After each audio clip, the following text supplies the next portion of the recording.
Now, welcome to the second lecture in our globalization series. It was such a crummy night, I thought Professor Rossi Hansberg and I were going to be the only two people here because we had to be.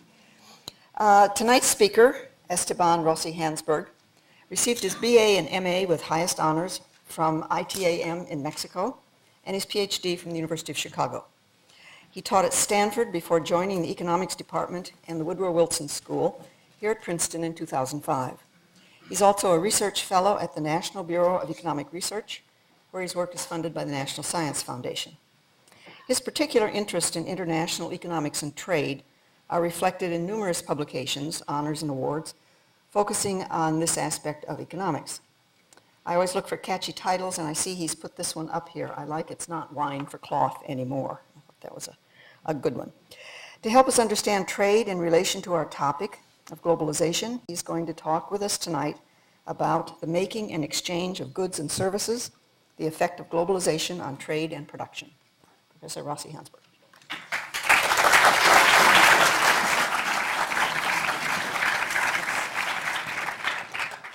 This looks like it's spaghetti here, doesn't it?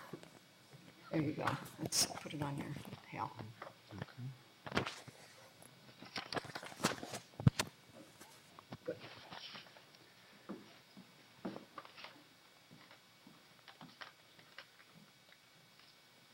Okay. Can you hear me? Okay, so thank you very much for coming and for inviting me to give this lecture. So today what I want to talk about offshoring, and by that we mean the fragmentation of the production process where parts of that production process are done abroad. So goods that used to be produced completely in the United States now are produced in many different countries, or parts of those goods are produced abroad in a variety of countries. And we've seen this process throughout, say, the last 20 years, and it has been increasing in importance. And therefore, this title is not wine for cloth anymore, because the way we used to understand trade and the standard theories of trade that we have, and the way in general people understand the economic relationships between countries, and in particular the trade relationships between countries, were based on this idea that countries trade final goods, not parts of the production process, not tasks that certain workers, say in China or in India or in Mexico, perform, and that form part of the production process of goods that are produced by US companies, but complete goods. And in particular, David Ricardo, who is the father of international trade in 1817, wrote a famous treatise in which he essentially provided us with the first systematic theory of international trade. And in that theory, he used a famous example of trade between Portugal and England of cloth for wine. And so this illustrates how, at that point in time, trade consisted mostly or only of final goods that were produced in one location, and then those goods were either consumed or traded with other countries, but it was the final good that was traded, not parts of the production process. And the reason for that is very simple, is that communication and transportation costs were very high, and so trading tasks or offshoring between England and Portugal was just not economic. Another important reason is that specialization, that is, having workers perform particular tasks in the production process, a narrow set of tasks so that they could get some expertise in producing those tasks, required geographic concentration, because you had many workers performing different tasks that were necessary to produce a good, and if those workers were not all in the same plant or in the same firm, you had to pay all this cost of shipping the intermediate product or coordinating these workers from across countries or different regions in a country. So that was just too expensive, and so all the thinking about international trade essentially use this paradigm of trading goods to think about the consequences of international trade, etc. But what we've seen in the last, say, 20 years and so, and I'm going to show you some data in a second, is that the production process doesn't look like that at all anymore. We've seen this fragmentation of the production process in which different countries produce these little pieces of value added in the production process, perform certain tasks. I'm going to call that throughout the talk trading tasks. So transportation costs, communication costs went down. There has been a huge revolution in communication and information technologies, and that essentially led to this fragmentation of the production process. So now, specialization, if you want to have these workers that are specialized in this particular task, doesn't require geographic concentration anymore. You don't need to have these workers in the same plant in order to obtain the gains from specialization. You can have some of them in China, some of them in Taiwan, and some of them in the United States, essentially because these communication and transportation costs have come down so much.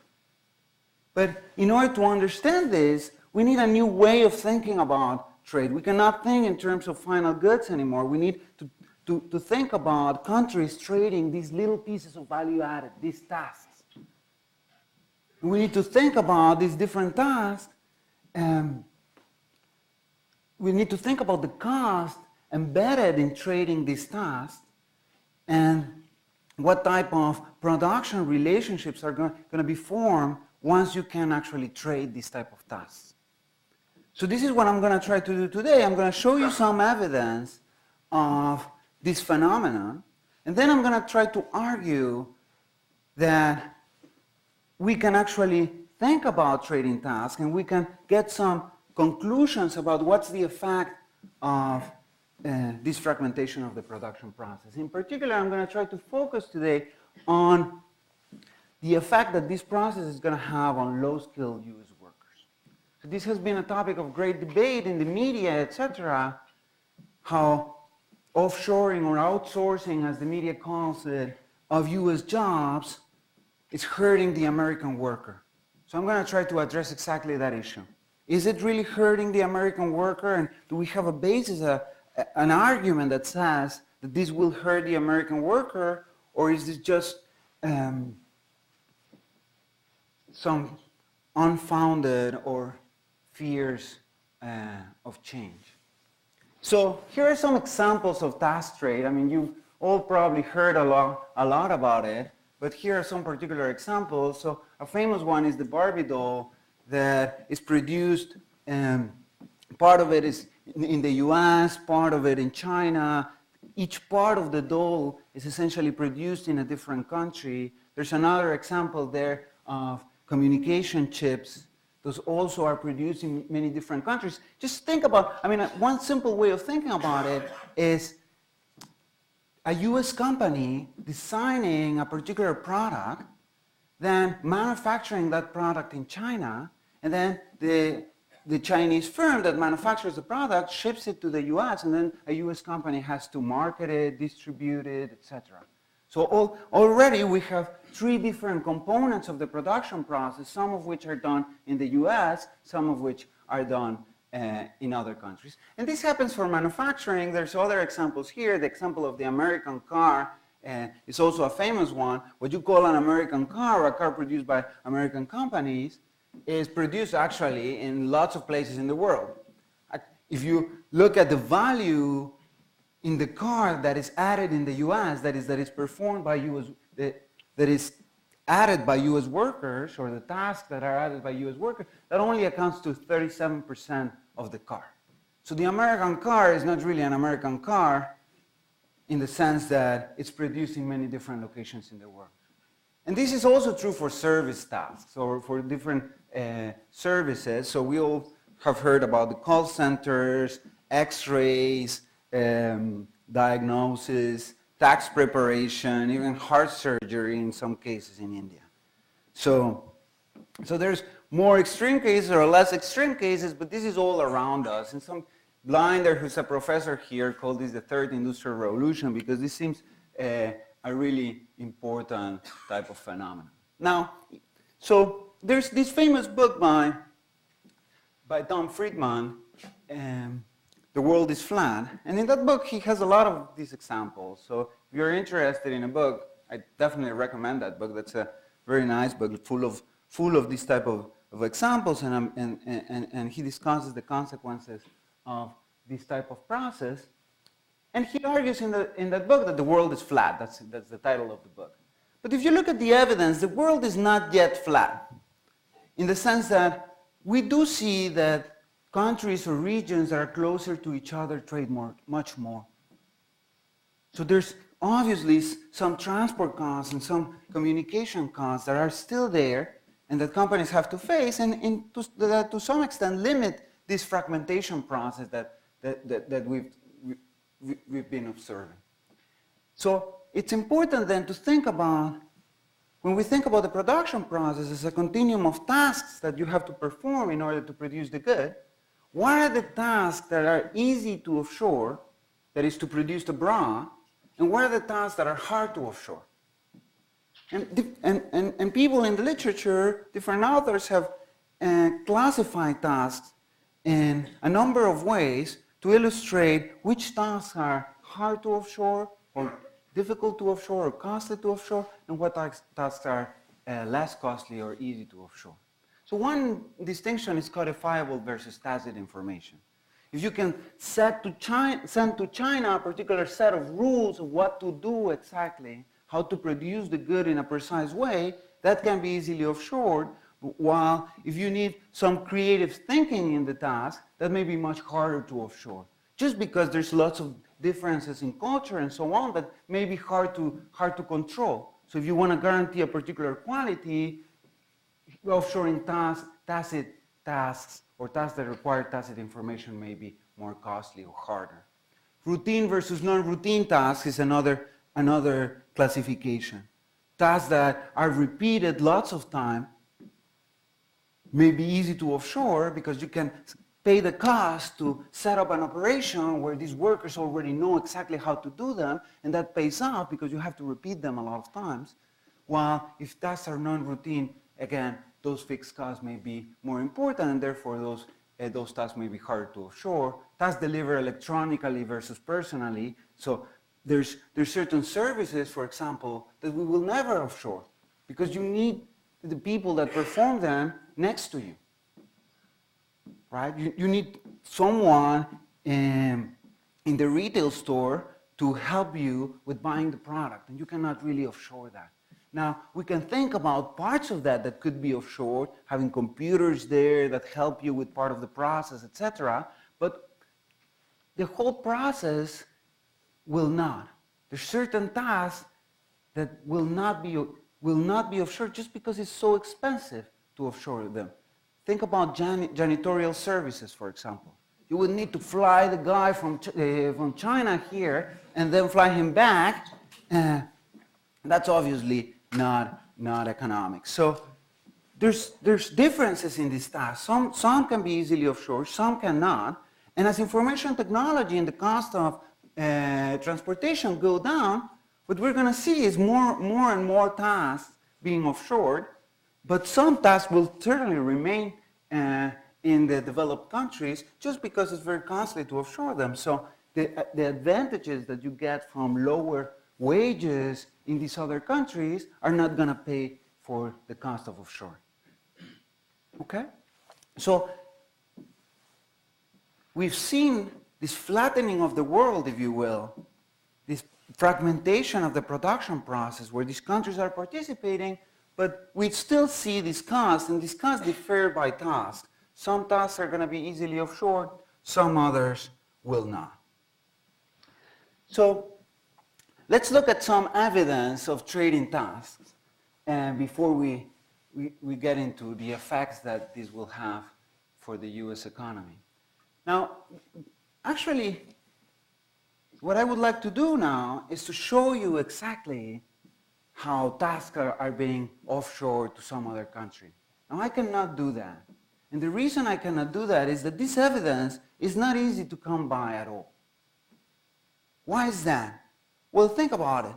Because a lot of these transactions, first of all, happen within the firm, right? A US firm sets up a subsidiary abroad, and the subsidiary is producing something, and then it's shipping it to the US part of the company, US headquarters. At what price is that being transferred?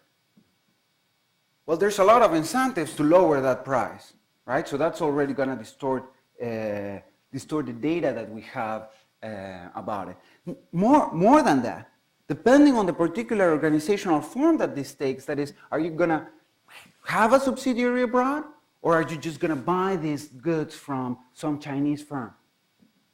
That organizational choice is going to matter for what we see in the data.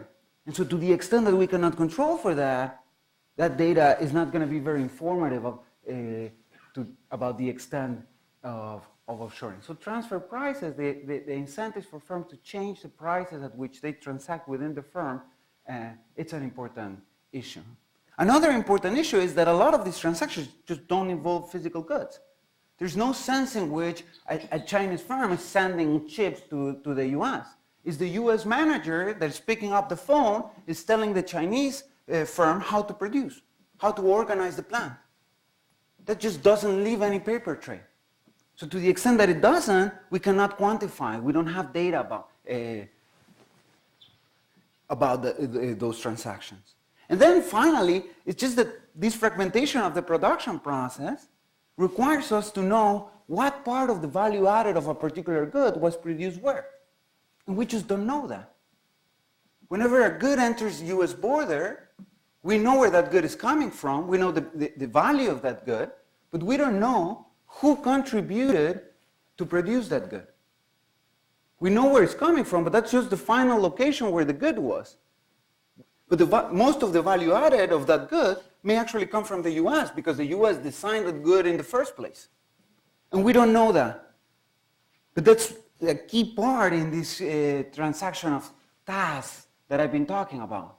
So this data is fairly hard to come by. Now there's some data that we have that is mostly smoking guns.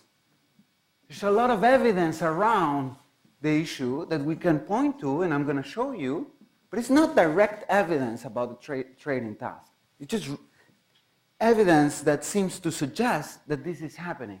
But because of the way the data is collected, we cannot really calculate it exactly. And that's a problem that measure that. And we can calculate of all the inputs used by US companies, what's the fraction of those inputs that are produced abroad, right? So that already tells us something about this fragmentation of the production process. The more of those inputs are produced abroad, the more offshoring there is. Not perfect, but a smoking gun. So let's look at that. So here I have two curves. The share of imported inputs in total inputs in good producing sectors in the US.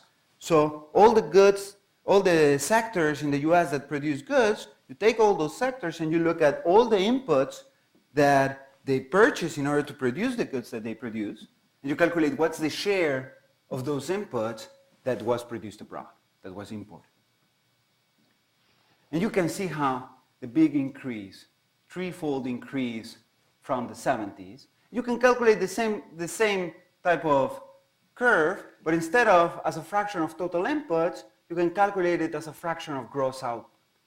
So of the total value of the products that these companies are producing, what's the share of that comes from imported inputs? And that's the curve, the blue curve in the graph. So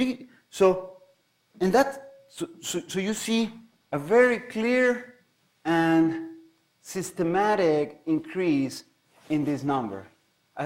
A clear smoking gun that this process is going on. Another statistic, another smoking gun that we can look at is, well, let's look at these firms that have subsidiaries abroad, or US subsidiaries of foreign firms, and let's look at the transactions between these firms. Are those increasing or not? So here's some evidence about that. for 4 countries. So what I'm showing you is related party trade. So that's trade between a US company and a foreign affiliate, or a subsidiary of a foreign firm located in the US. So transaction between subsidiaries and headquarters, no matter where the subsidiary and the headquarters is. Again, evidence of this trading task. And you can see it for these 4 countries, clearly increasing for China, Taiwan, so a doubling, say, in the last 15 years. Big increase in Korea, and for Mexico, that is very high, the share is very high, but it's about flat throughout the period. So what happens in Mexico is Mexico had this maquiladora program where essentially what US firms could set up subsidiaries close to the border in Mexico, on the Mexican side, and then trade those goods and pay only for the value added in Mexico. So that led to a lot of trade of this form with Mexico, but then we see some substitution with these other countries. Okay? So again, but overall this is increasing a lot, and certainly it's increasing relative to, with respect to trade with Asia. Okay? So another smoking gun, not exactly precise evidence, but related evidence that seems to point to this phenomenon. And the last piece of evidence that I'm going to show you is service trade. So we've seen service trade has certainly increased a lot in the last 20 years or so, and has accelerated in the last 10 years. There's again problems with the data because we don't know whenever a service is traded whether this service is an intermediate input that is going to be used to further process and produce a good in the US, or if it's going to it's a final service that you're going to consume directly. But so I'm going to show you one particular category of services, business, professional, and technical services that are mostly used as intermediate inputs. So again, evidence for this task trade. And this graph has 2 parts. The red part here is trade that is outside firm boundaries, that is between a US company and some non-US company abroad that is not owned by the US company, and trade within US companies. And you can see how, in particular, trade within US companies of this type of services has increased a lot. So the call centers and back office type of operations are certainly part of this data. Okay? So this is all. If we look at the actual transactions, what's the evidence that we have that this phenomenon is going on? Another way to look at it is to look at the labor market and think about what's being done by US workers. What are the tasks that US workers are doing? Now, the different classifications of the cost of trading tasks that I gave you before would indicate that if we look at tacit versus codified information, or if we look at personal services versus non-personal services, or routine versus non-routine tasks, what we should see is the US specializing in the tasks that are hard to offshore, that are costly to offshore. So we should see the US do more, or US workers do more of the tasks that you cannot just send to China. And in particular, there's author Levy and Mernon have studied this particular division of tasks, routine versus non-routine tasks. They actually have a more disaggregated set of tasks, but we're going to group them in these 2 categories. And so what we should see is routine tasks, the set of routine tasks being performed in the US declining through time, and the set of non-routine tasks increasing through time. Okay, so that's, and here is the graph. So you see non-routine tasks, don't worry too much about this axis, this is just a particular normalization, but worry about the trend here. And what you see is the US is doing a lot more non-routine tasks, US workers are doing a lot more non-routine tasks, and a lot less routine tasks. So the US economy is specializing in non-routine tasks and is sending the routine tasks to some other countries, okay? Which is consistent with this classification of tasks in terms of their cost and the fact that US companies are taking advantage of the lower wages abroad and offshoring the routine tasks. Okay? So what I've been working on together with Gene Grossman is about trying to provide a theory of trade that incorporates this type of trading tasks. One thing that comes out of that theory is that you can separate the effect that lower cost of offshoring will have on US wages, in particular low-skilled US wages, in three components. The first component is what we call the labor supply effect. And this is the effect that has been highlighted a lot by the media. So think upon, now the US economy can use all these workers abroad to perform certain tasks, right? So it's as if now you have all the Chinese guys or all the Indian or Mexican, etc., being part of the labor force. So now that, of course, increases enormously the amount of workers that you have available. And if you increase the amount of workers, that tends to lower US wages, right? So that's going to be a negative effect on wages. The second effect is the relative price effect. Now you can use all these workers abroad. If you use all these workers abroad, it's going to be cheaper to produce the goods that use a lot of these workers. But if it's cheaper to produce these goods, the price of these goods is going to fall. And as the price of these goods fall, companies hire less workers, and therefore the wage of low-skilled workers in the US is going to go down. Now these two effects are also present if we think about trading goods. And we think about lowering trade costs or lowering tariffs vis-a-vis some developing country. You're again going to have a labor supply effect, and you're going to have a relative price effect. The new effect that comes from this new type of trade, the trading tasks, is the third effect, what we call the productivity effect. And that's going to be a positive effect. It's going to help US workers. So there's going to be an effect that, so the way this effect is going to work is that as you lower the cost of trading these tasks, essentially, the way US companies are going to see this is as if their workers were more productive. Why is that? Because suddenly, your labor costs are going to go down. So you're going to hire some workers in the US, and you're going to hire some workers in China, but in terms of US workers, you're actually using less workers. And that's a saving for you. It's as if the productivity of these workers actually went up. So what are you going to do? You're going to expand. And when you expand, you're going to hire more of these workers, more US workers too. And that's going to help wages in the US. So I'm going to go again through this argument in a second. But one thing that I want to highlight here is that offshoring, in a sense, is going to be very similar, and it's going to have very similar effects to technological change, to standard labor augmented technological change. That is, technological change that makes workers more productive. So think about it. If workers suddenly are more productive, that is, they produce more per unit of time, if you want to produce the same amount of goods, you need less workers, right?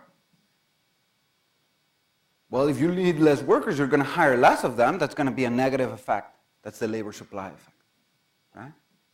But on the other hand, because these workers produce more, your costs go down, you're going to expand because of that. And as you expand, you're going to hire more workers. So all these effects are exactly present when you think about technological change. And in fact, what we can establish here is this analogy between technological change and offshoring. Essentially, offshoring is as if you had labor-augmented technological change. It's as if these workers were more productive. Now, whether that's going to help workers or not, is going to depend on the relative strength of this effect. Some are negative, some are positive. It's not clear which effect is going to dominate. But that's exactly the same that happens when you have workers that are just more productive.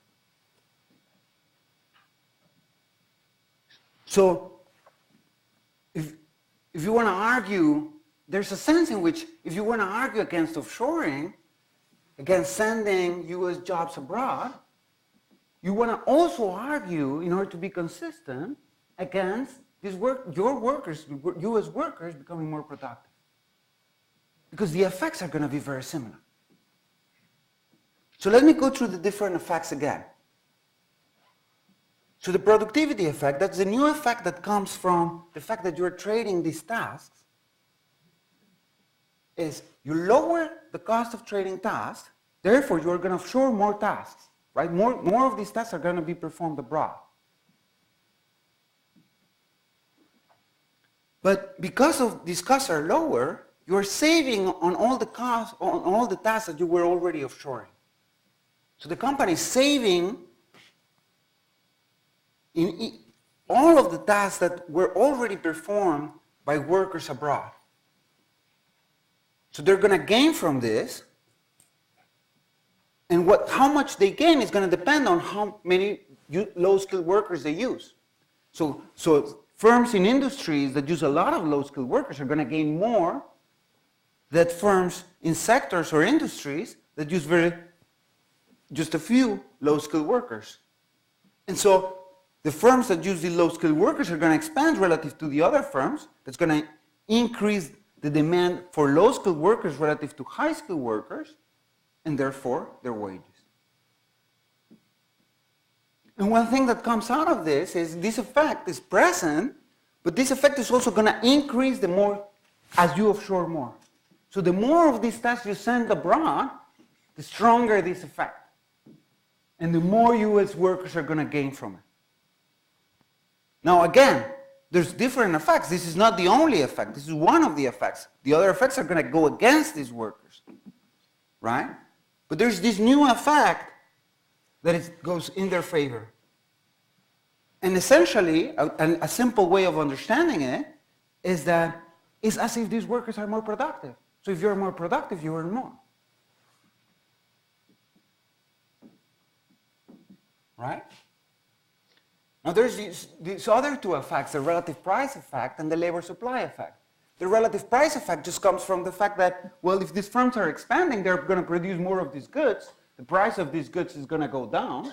And as the price of these goods goes down, firms are going to contract and therefore hire less of these workers. That's a negative effect on that. And the third effect is the labor supply effect. Now you have all these workers in other countries that you can essentially hire. So it's as if the economy had more low-skilled workers, and that lowers US wages.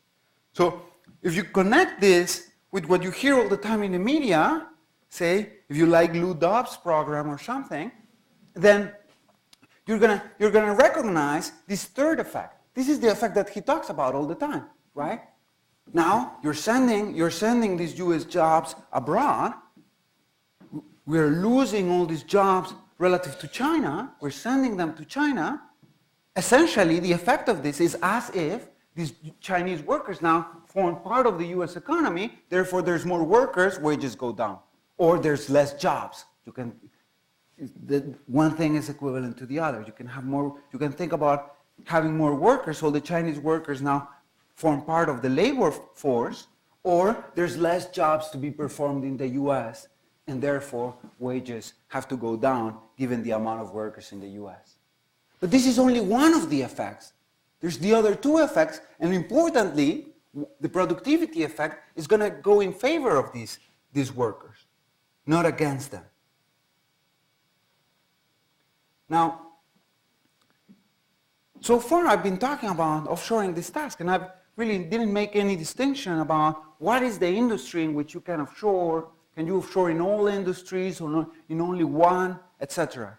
So you can argue maybe that offshoring of tasks low-skilled labor-intensive industries, that is industries that use a lot of low-skilled labor, it's easier than in other industries.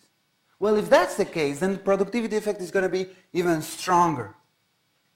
Because then all the benefits are going to come in that industry, and so that industry is going to expand relative to the other industries, and that's going to increase low-skilled wages even more.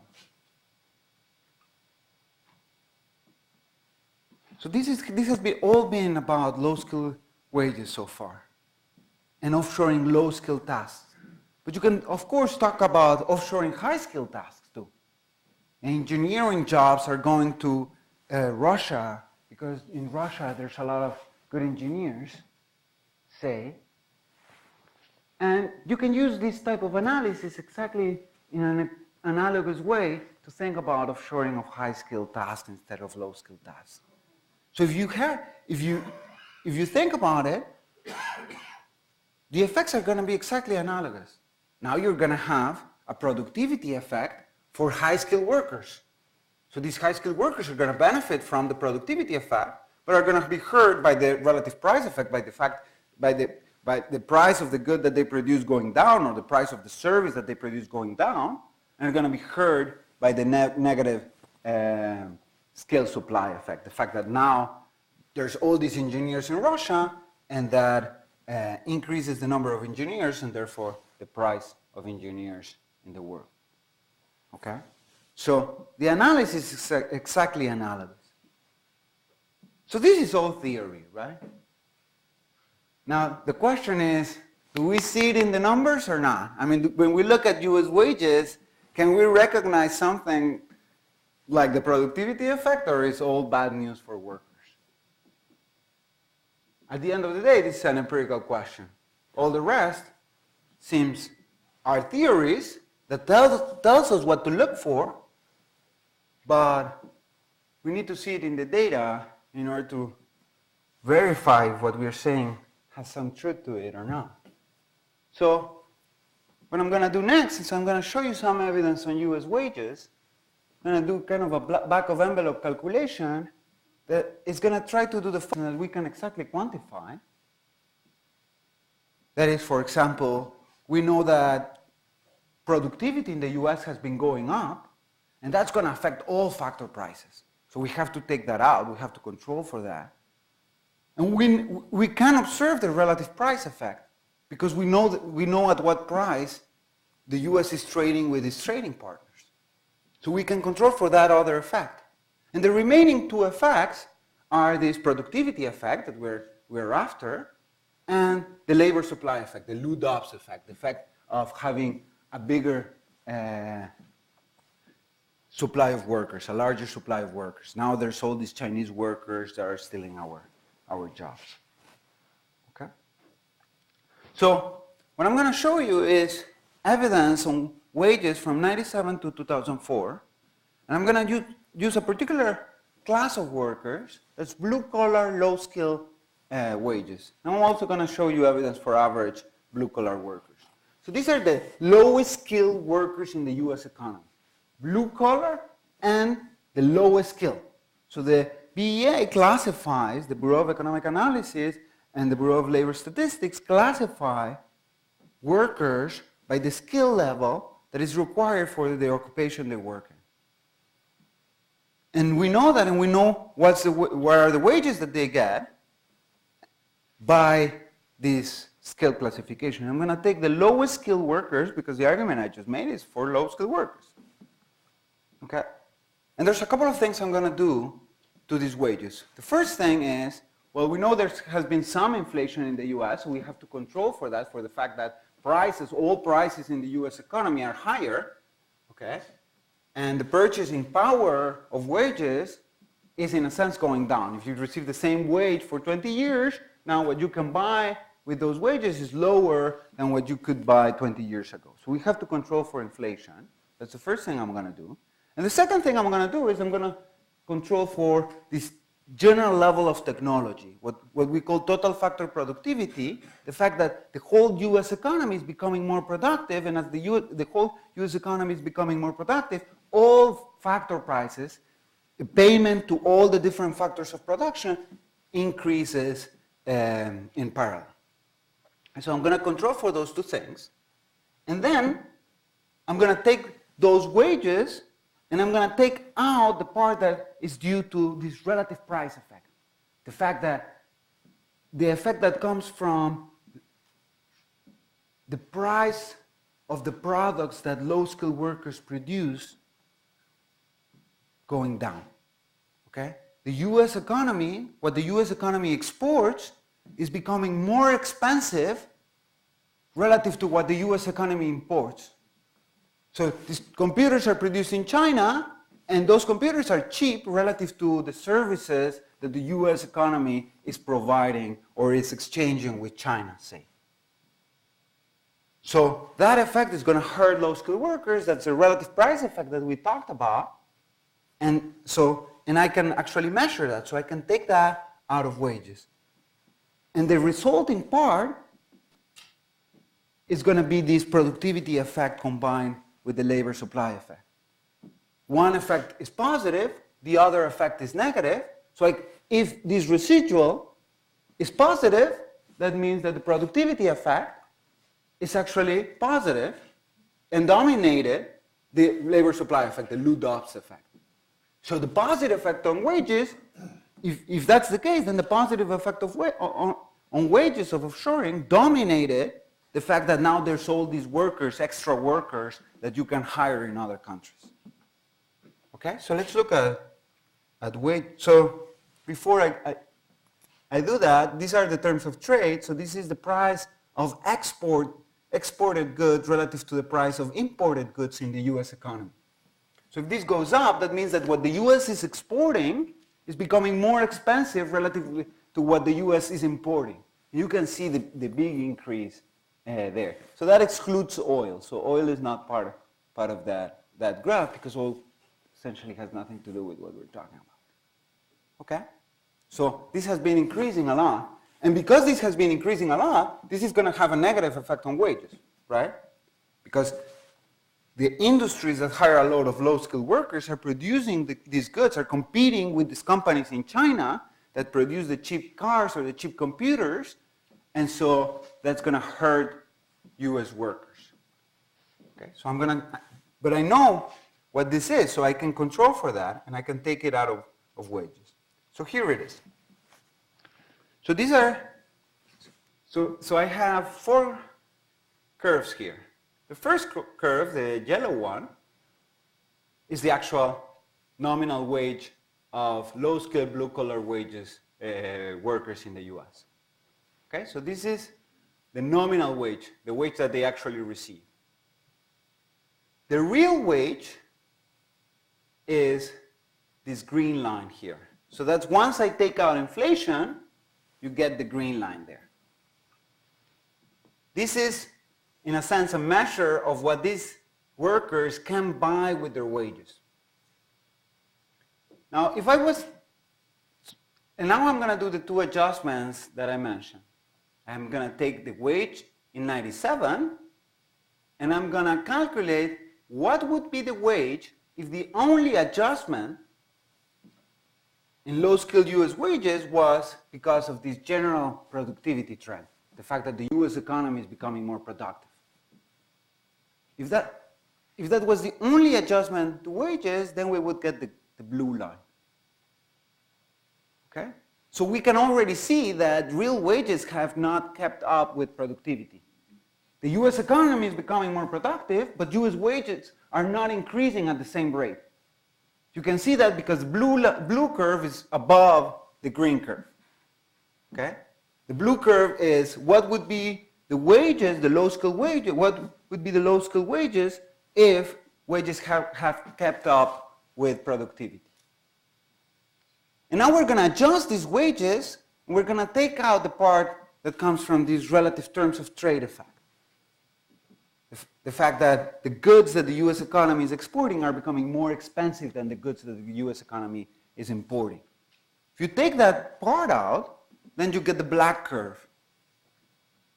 So that's the wage in 97 after adjusting it for this general trend in productivity, And after adjusting it for the fact that the goods that the US is exporting are becoming more expensive than the goods that the US is importing. Okay? And then you get the black line. Now the difference between the green line and the black line is exactly the sum of this productivity effect that I was talking about, the fact that offshoring is as if these workers were more productive and therefore they should earn more, combined with this Lou-Dobbs effect, the fact that there's more workers and so the wages of these workers should go down. And you can see that this is positive, right? The actual wage is above this black line, except for 2001 here. So that tells you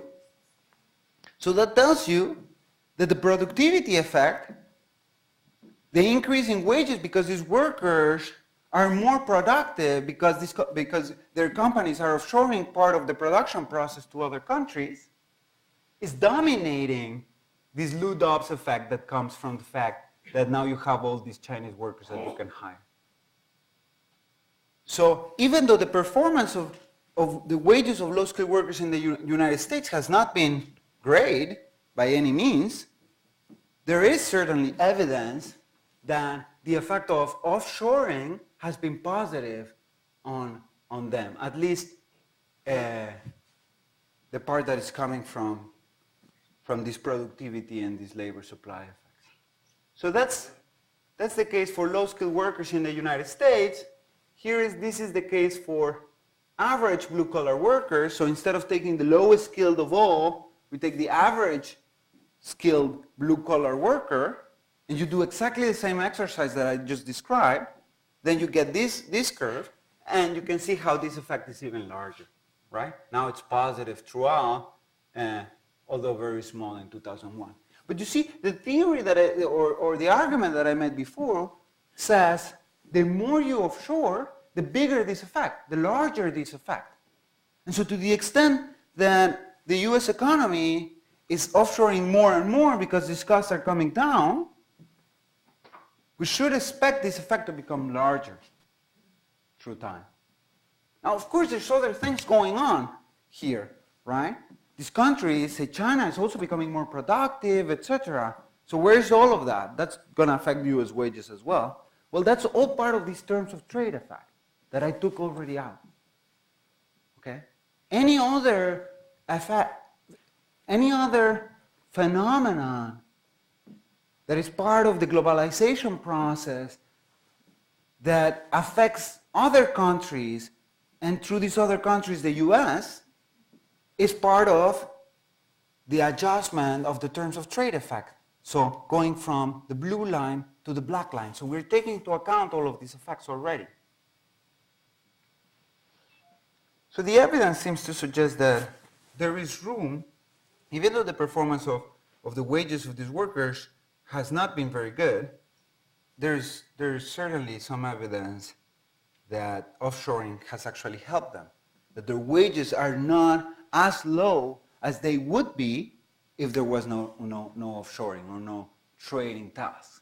So this table here just quantifies what I just showed you. So offshoring essentially is responsible for about 0.25% increase in wages in these low-skilled wages per year, a little bit higher for average workers. If you take white-collar workers instead of blue-collar workers, then it is much smaller as we would expect, because most of the tasks that are being offshored are blue-collar, not white-collar. Okay. So let me stop there.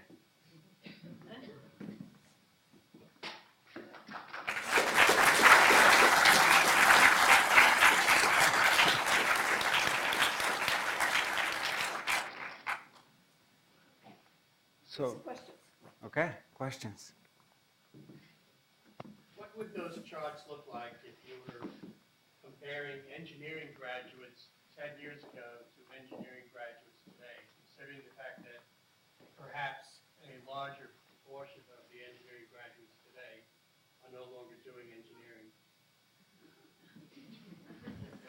Well, that I cannot observe. they are engineers without engineering jobs, that I cannot observe. But we do know that high-skilled tasks, like engineering in the US, the wages of high-skilled workers have increased a lot, and certainly relative to low-skilled wages. So if this is positive for low-skilled wages, it's for sure positive for high-skilled wages, because we know that wage inequality in the US has increased dramatically, certainly in the 80s. Now, of course, there may be other effects that come from the fact that certain particular type of engineering jobs are not used in the, or are not used in the United States, and so some workers that acquire certain skills that are not, and those skills are not used in the U.S. economy anymore, have to adapt and learn something else, and that may be very costly. So those type of adjustment costs are definitely present. What I've showed you here is just aggregate effects. Particular classes of workers and particular skills may be receiving lower wages, and the reason is that those tasks are not performed in the US. But on average, what we do know is that these workers are now shifting and doing other things, and in those other jobs, in those other occupations, they are earning more.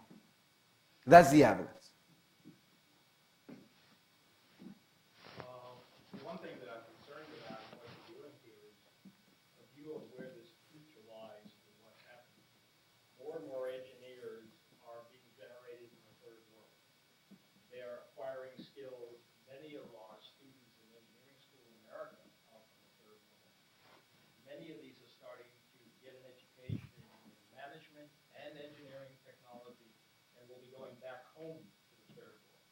Where will the U.S. be 10 years from now, when these people have returned home, have cheap labor, have the technical skills, the knowledge, the ability to create products? And how do you project the U.S.'s position at that time? Well, I mean, what the evidence shows us is that we do see that a lot of these tasks are being performed abroad. And some of these tasks are high-skilled tasks, as the one you're talking about.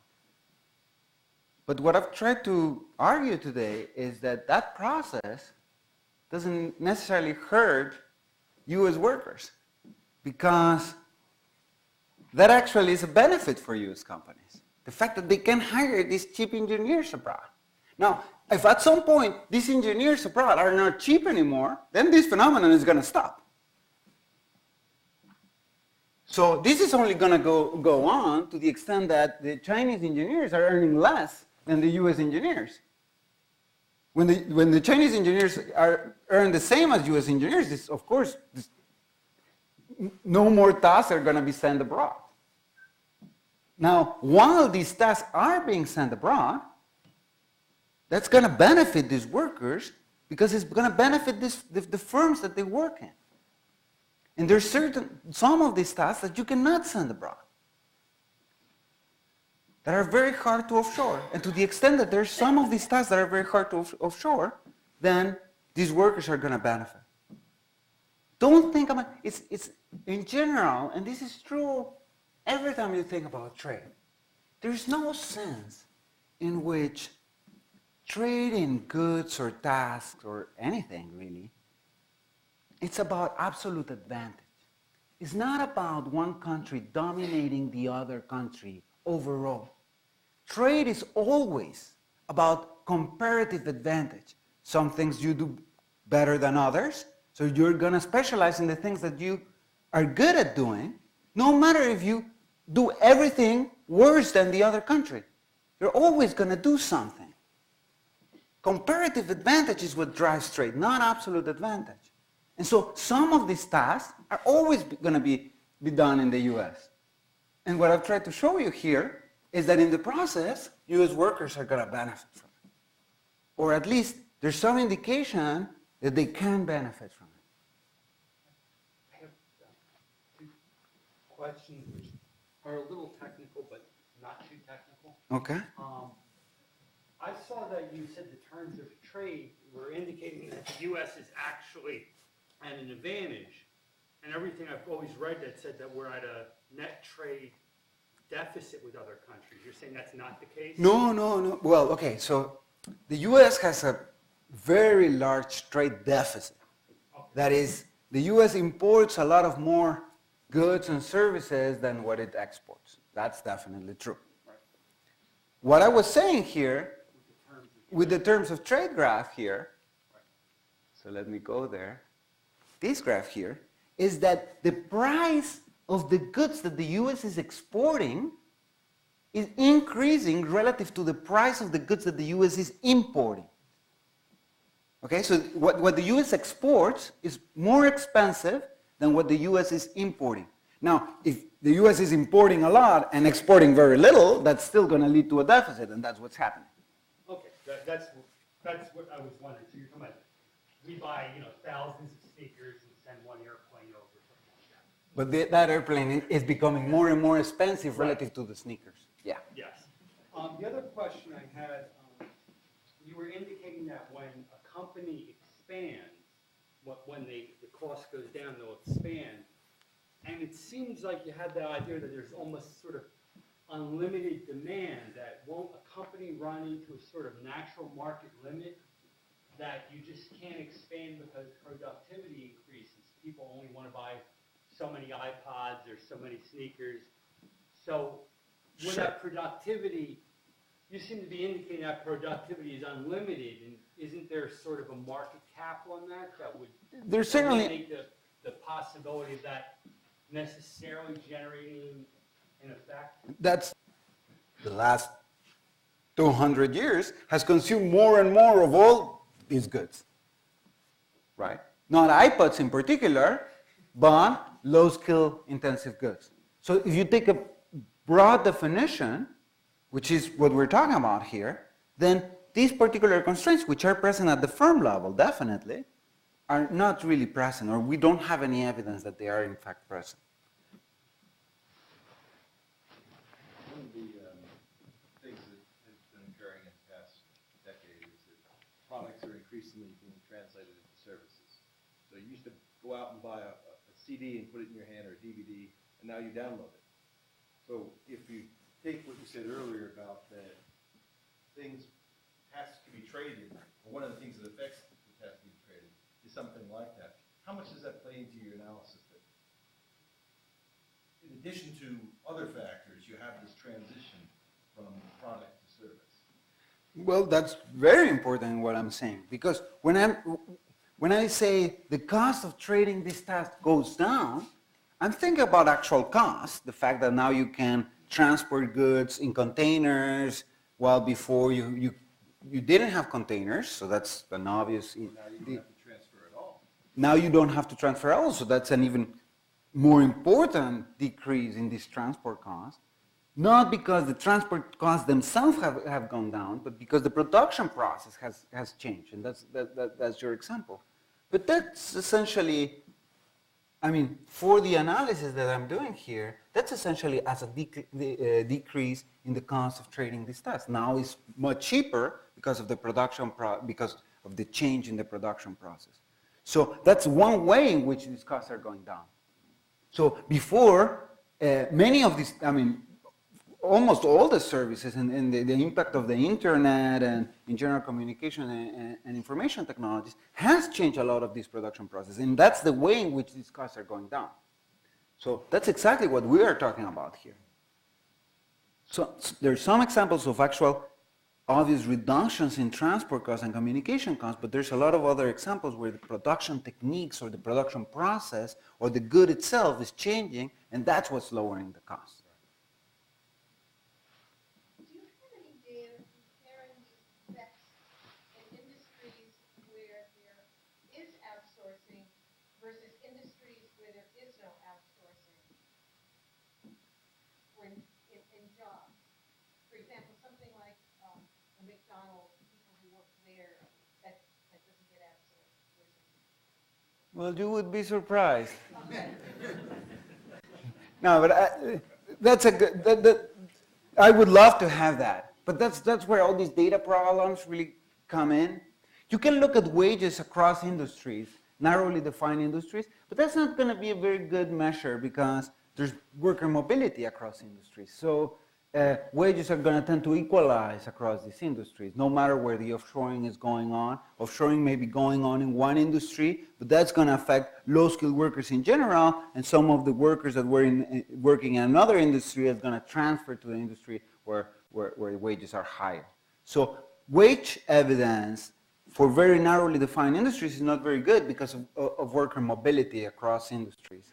What we would like to have is measures of offshoring by industry. But that's where all these data problems actually come in. So we don't really have that data. I would love to have that data. Go ahead. Where's your inflation number come from? Is that from the CPI? That's the CPI. Okay, then a lot of people think the CPI is a specious number because it doesn't really reflect the true cost of the increases in the cost of living because of what goes into the package. Right. Have you done any analysis against what I call the true cost of inflation? Because that 0.25% seems like there's no wiggle room. It's nothing. Right. I mean, but you see, that changes all. If we were to adjust these curves, make an adjustment to the CPI, that would essentially change all of these curves. Not only the real wage curve, because the way you calculate this general level of productivity, the general level increase in productivity, is by adjusting, you adjust output by the CPI, and you use that to calculate this general increase in productivity. So if there's an adjustment in the CPI, that would shift all these curves up and down.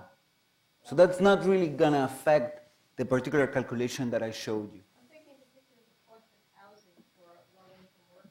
No, I mean, you're absolutely right that there's a lot of argument about how accurate the CPI is in reflecting the cost of living. So that point is well taken. It's just that particular bias that you may find in the CPI is not going to affect these numbers because all curves are calculated with the same CPI. So if you were to calculate all curves with the adjusted CPI, you would essentially get the same result.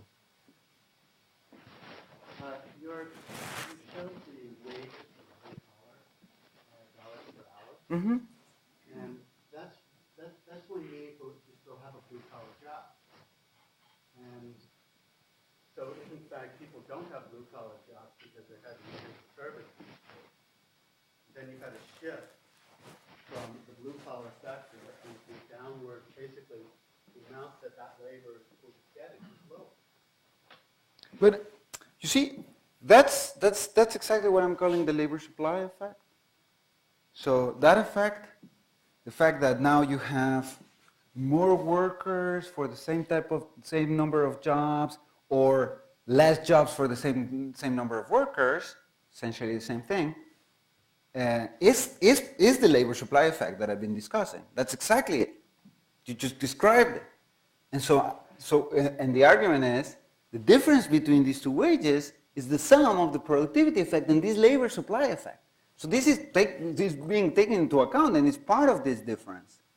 And I'm not saying that effect is nil at all. That effect can be very important. But if that effect is really high, it's really important, then the productivity effect is even more important. That's what these numbers indicate. There are a third less people blue collar jobs. Now, instead of being 740, they're getting 550 at McDonald's. The third that left blue collar sector, then in fact it has a very negative effect on American workers. Well, that would lower their wages, right? Yeah. But that should be there. 100% blue collar jobs. Right, but if these workers are moving to some other job, that is because that job is paying them more than... Maybe they can't get blue collar jobs. What do you mean they cannot get it? If wages go down, they can. If they're willing to work for less, they can. That's exactly the adjustment of wages, right? There is no sense in which people... I mean, there's certainly adjustment costs, but there's no sense in which people cannot find blue-collar jobs if they are willing to work for free. companies are willing to hire them. Now, companies are willing to hire them for much more than that. Yeah, I think the example would be like a steel worker 10 years ago, today is working at Walmart. Yeah. I mean, I don't think that's represented by the graph, because the graph would be just showing the effect on all blue-collar workers. It's not showing the effect on people who formerly were blue-collar and today are no longer. Well, it is in the sense that these workers are moving to a different industry. I'm not denying that this is happening. I think that it's definitely happening. But they are moving because they're earning more in those industries. That would be reflected. Earning less. They were making $65 an hour at General Motors, if you take into account benefits and wages. Okay. Today, they're working at Walmart, benefits and wages of $12 an hour. So why are they not willing to work for less in General Motors? They're getting laid off. They're losing their jobs. But they're losing their jobs because they're not willing to work for less at those same companies. That's exactly the reason why they're losing their jobs, because General Motors cannot hire all these guys at the current wages. That's just a way for General Motors to lower wages. But if we had tariffs, okay, that didn't let, cars from other countries come into this country, then you could protect the jobs of the people at General Motors. They could still be making $65 an hour.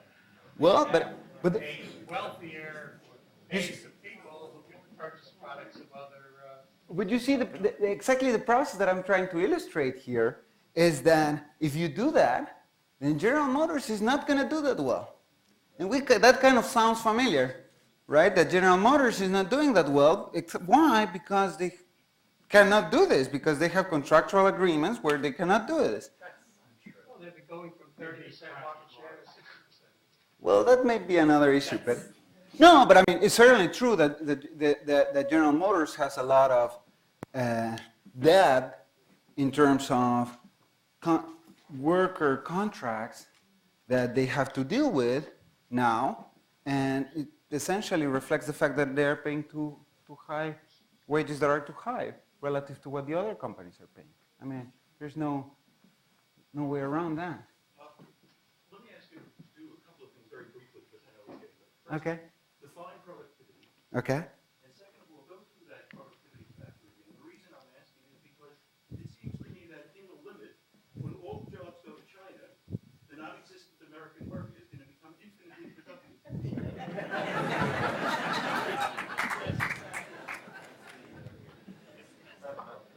Okay. So two parts. First is define productivity. So the way we're adjusting for productivity here is standard way in the literature, which is you take total production, you look at the factors that are used in production, and you look at, once you take into account these factors, that is, what's the process in which these factors are being transformed into total production? Okay? And that's changing through time. Same amount of factors are producing more and more through time. And so that gives you an index of productivity. Now, so that's the way we measure productivity. Now, when I'm talking about a productivity effect, it's not that these workers are in fact becoming more productive, right? It's that offshoring is equivalent to a process in which they would be more productive. This is an analogy. It's not that they are in fact becoming more productive.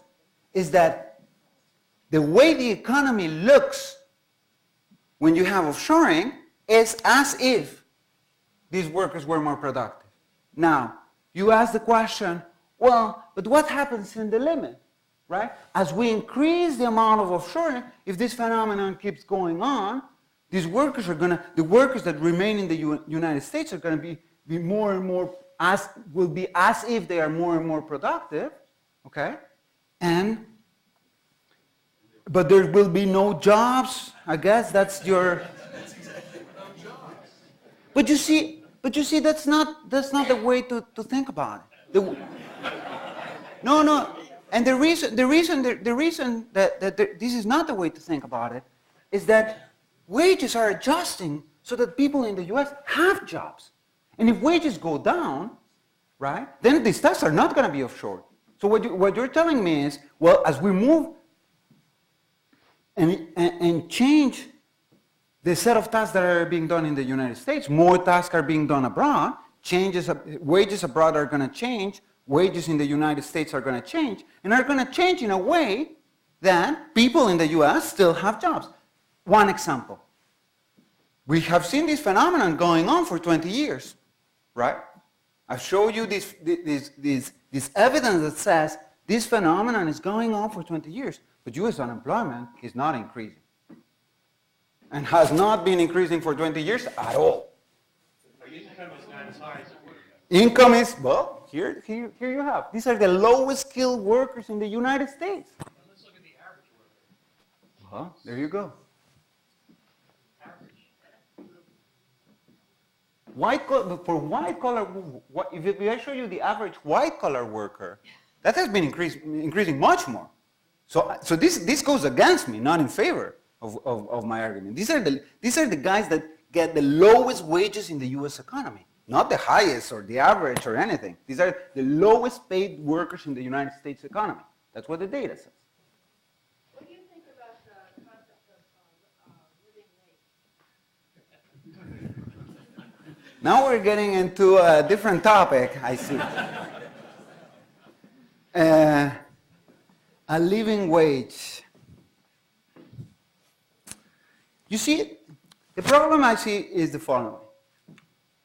We can have a moral stand on what wages should be.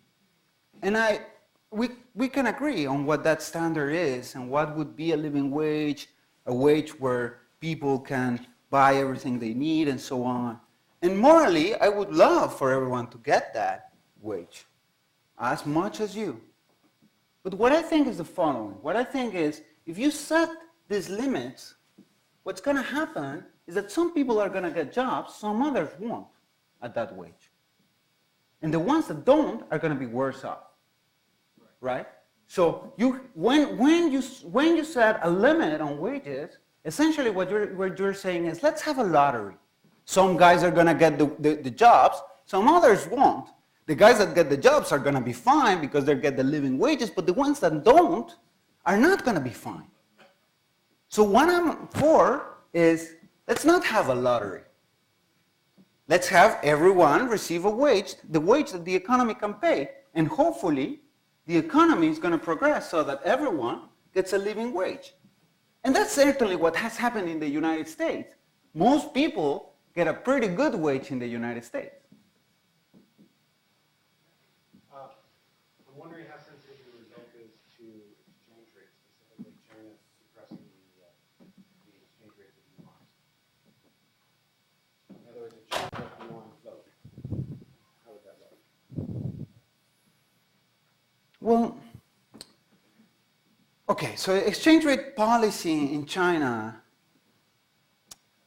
I mean, some people have argued, I guess, that China is following some sort of mercantilist policy in which they're making their exports look cheap by controlling the exchange rate.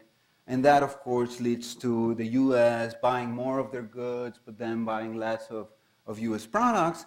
And that's going to have an effect on this type of trade. But it's also going to have a different effect. That is that China is going to be lending money to the United States. Right?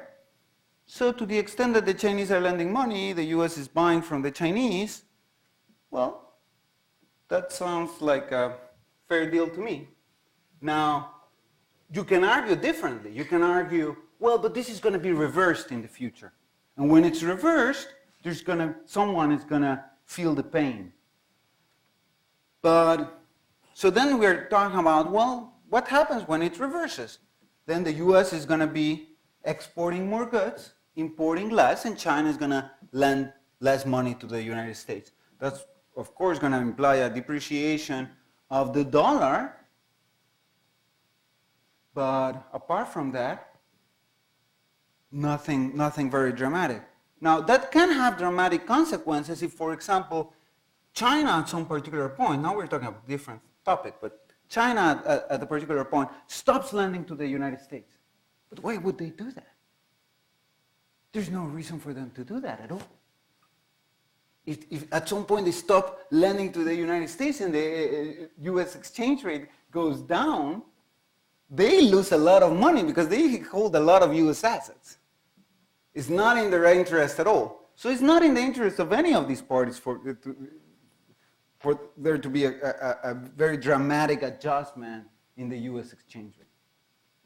So, I mean, there seems to be an important global imbalance here that is getting larger, and most likely it's going to adjust in the future. If the adjustment is not sudden, you know, we've seen similar adjustments in the past. If the adjustment is sudden, that can create an important crisis, but there's no reason why it would. I mean, the parties involved, really, all of them have no interest in that adjustment being sudden. It's not that China wants that and the US doesn't. One more question. If jobs are insourced, is that bad for the labor force?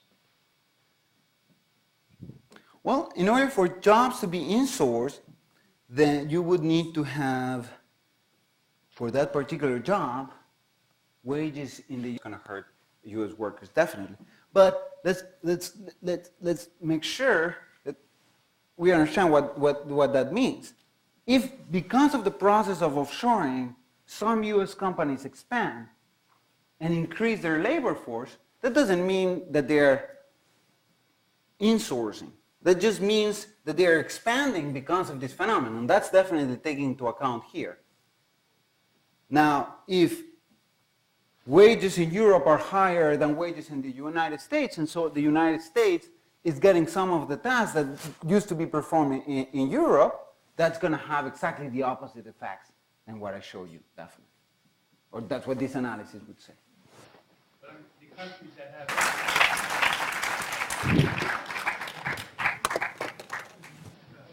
Really good. It's a good clue of why globalization is. Thank you so much. I had a question for you. I was going to ask it in open, but Okay.